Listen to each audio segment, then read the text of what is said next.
Hello everyone, मैं हूं अंकिता और हम आप आगे बढ़ते हैं नंबर सिस्टम में, जिसमें आपको एक प्रश्न दिखाई दे रहा है जैसे कि किसी संख्या के एक तिहाई मतलब 1/3, तो उसके एक चौथाई यानी 1/3 का भी 1/4, ठीक है।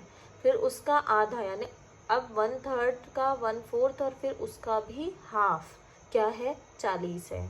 मतलब जब किसी संख्या का 1/3 करोगे, फिर उसका 1/4 करोगे, फिर उसका आधा करोगे, तो क्या रिजल्ट निकलेगा, 40 यानी 14।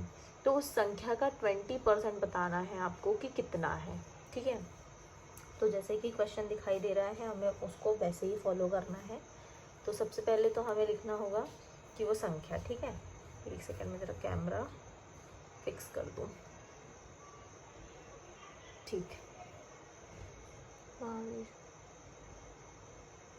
ओके, तो किसी संख्या का एक तिहाई, तो संख्या क्या हो गई हमारी, x ही मान के चलते हैं हम लोग।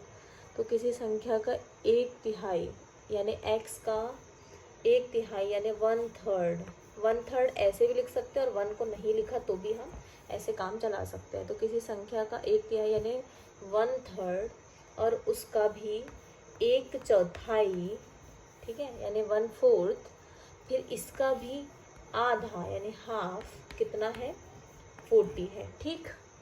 अब क्या करना है, इसको सॉल्व करना है इक्वेशन को। उसके बाद हमें करना रहेगा कि उस संख्या का 20%, पहले संख्या निकल जाए फिर उसका 20% निकाल लेंगे, ठीक है।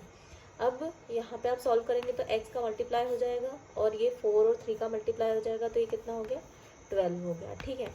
ये जो 2 है इसको हम ट्रांसफ़र करके इधर ला लेंगे, तो यहाँ पे डिवाइड में है तो इधर आके हो जाएगा मल्टीप्लाई में, ठीक है।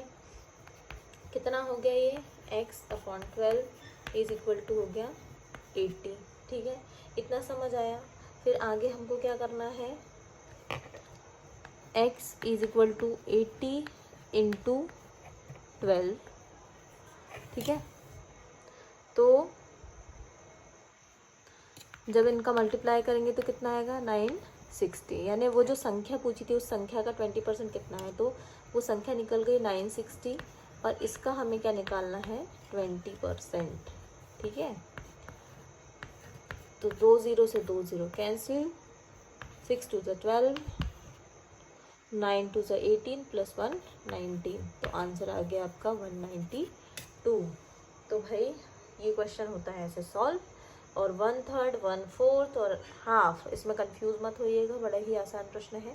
लेकिन क्या होता है, कई लोगों का कॉन्सेप्ट क्लियर नहीं होता है, इसलिए वो कंफ्यूज हो जाते हैं। प्रश्न को समझिए, उत्तर अपने आप निकल आ जाएगा।